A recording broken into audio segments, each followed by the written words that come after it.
there is kind of a central organization to all of this, which is kind of like a big deal in the title itself. Like, how are you getting the series of heists? Sure. So that is the Golden Vault, and that is the organization that is at the core of these heist adventures. That is your mission-giving organization. They are secretive, and they are spread all throughout the realms, and they have agents everywhere. And luckily for the world, they are on the side of good.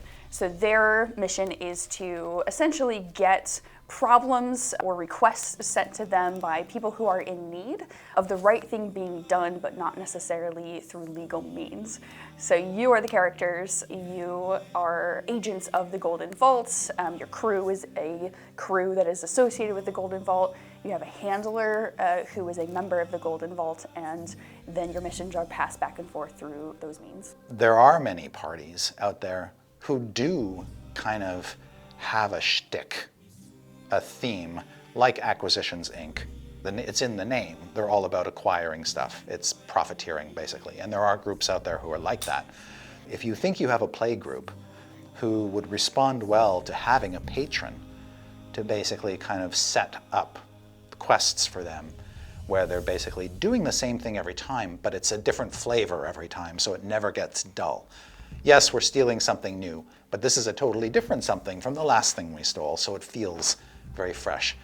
If you have a play group that really grooves on that kind of play, where it's very simple, go get the thing, get out, be as smart as you can about it, and don't get caught. The Golden Vault exists so that you can build an actual campaign around these heists. It's like making a series of movies where you've got the same sort of group of characters. Like you can imagine George Clooney, Brad Pitt, and the cast of the Ocean's 11 getting together for Ocean's 12, for Ocean's 13, blah, blah, blah, blah, blah, blah, blah. You know, it's a new challenge every time, but this group they know what they're good at, and they don't mind doing this kind of work over and over and over again. And someone in the group has to say, I'm finally out. Of course, yes, until they get pulled back in. Yeah, a couple levels later, they've got no gold left. Yeah. Yes. Yeah. Or you add the new player and they bring something new to the dynamic of the group and things sort of shift around a bit, but they're sort of still doing the same kinds of things. And what's delightful about that is over time, they can build up a reputation. And one of the fun aspects that's discussed in the introduction of the collection is the idea of setting up possible rivals. Yeah, so tell me about the rivals. Like, this is something that has been lately introduced before, like just the sense there's someone else out there trying to accomplish the same goal. Who are the rivals typically in this? Well, they're after the same thing you are, but they're working for somebody else. They're like clones of the characters, but their patron is different, and their moral and ethical sensibilities may also be different.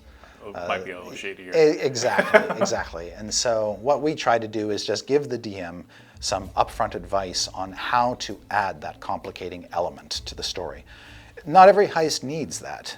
In fact, most heists probably don't need the interceding rivals. But if you want to play with the concept, our goal in this product is to give you the tools to be able to do that. So sort of a sample rival group that you can throw in, as well as motivations for that group.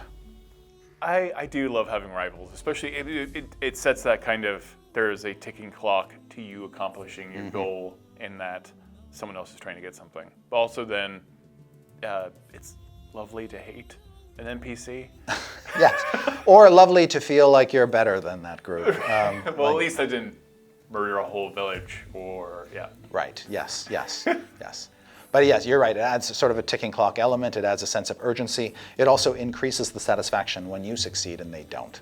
What do you think is key to a good rival? I think they have to be ornery and resourceful and kind of pop up when you least expect them. The only time they show up is when you don't want them there. That's true, that's key to being a good rival. Yeah. Yes. And I think they've got to be sort of flexible, adaptable, and from the DM's point of view, easy to run.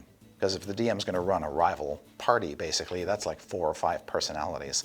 That's a lot to carry while the DM is trying to run the actual heist. But the great thing about the rivals is they're not there the whole time. They either show up at the end to steal it from you after you've stolen it from wherever, or you encountered them in the location.